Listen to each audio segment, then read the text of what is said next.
Hey guys, now that we know how to decide the relative strength of bases, let's look at how to decide the relative strength of acids. And it's actually very simple. All you need to do is decide the order of their conjugate bases and it will give you the answer. Let's see how we do that with some examples right away. Let's say we have some acids like HCl, HF, HI and HBr, and I want to arrange them in the decreasing order of their acid strengths. So the first thing to do is to make their conjugate bases.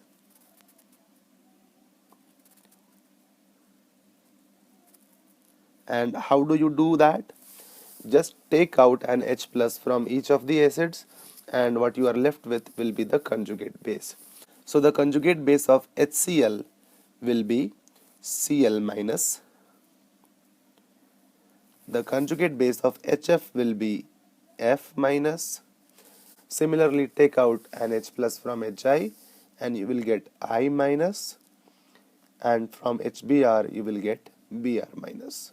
Now what we are going to do is we are going to arrange them in their stability order, and we know that down the group negative charge becomes more stable.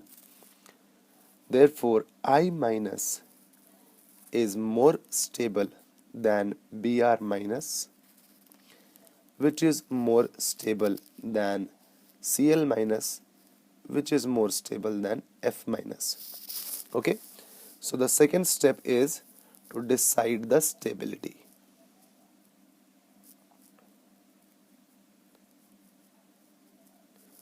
Now here is the interesting part. If the conjugate base is stable, the acid will try to form more of the conjugate base, right? And so it will become more reactive. That is, a strong acid has a stable conjugate base.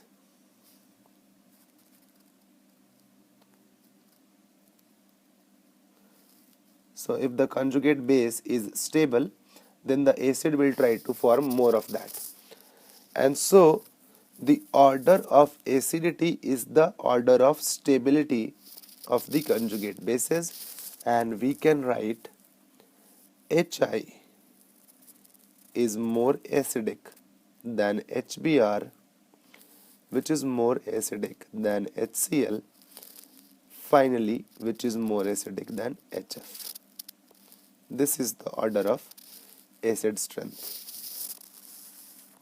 Let's take another example. We have these four compounds: CH4, that is methane, NH3, H2O, that is water, and HF.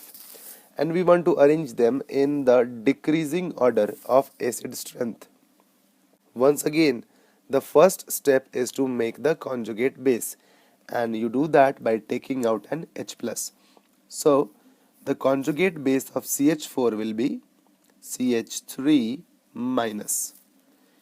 For NH3 you will get NH2 minus. For H2O you will get OH minus, and for HF you will get F minus. Now if you have any troubles finding out the conjugate base, all you need to do is take out an H plus. But if you want a detailed explanation, watch my video on this iCard shown on the screen above.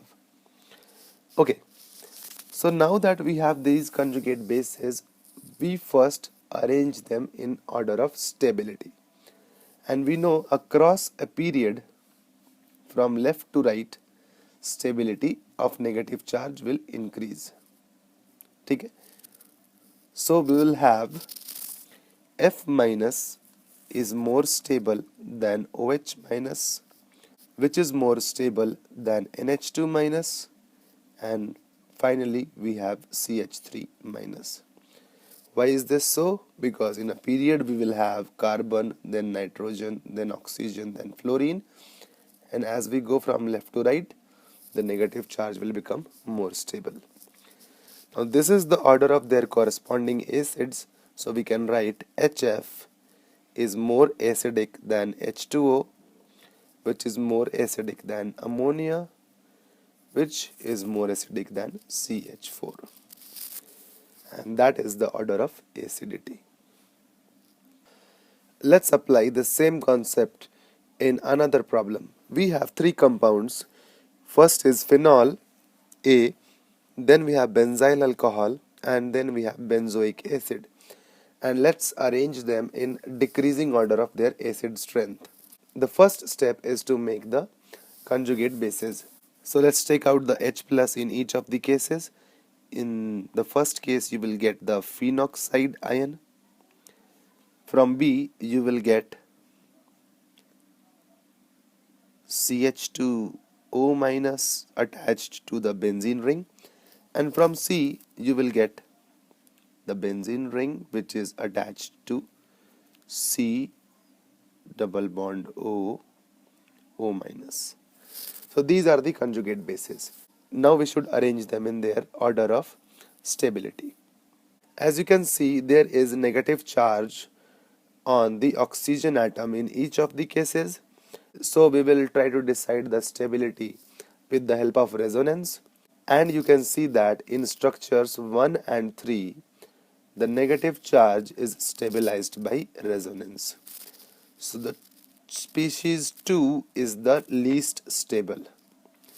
Now between 1 and 3, if you look at the resonating structures, the negative charge on the oxygen will go to another oxygen atom, whereas in 1 the negative charge will go to a carbon atom, and therefore 3 is more stable than 1. So this is the order of stability of conjugate bases, and because this will be the order of their corresponding acid strengths, so we can write C is the most acidic, followed by A, followed by B. So that is the order of acid strength. So guys, in this way you can decide the acid strength of any group of compounds. The first thing to do is to make their conjugate bases, then decide that stability order, and that same order is followed by the corresponding acids. So this winds up our series on the relative strength of acids and bases. In the next video, I will talk about pK values related to acids. See you in the next video.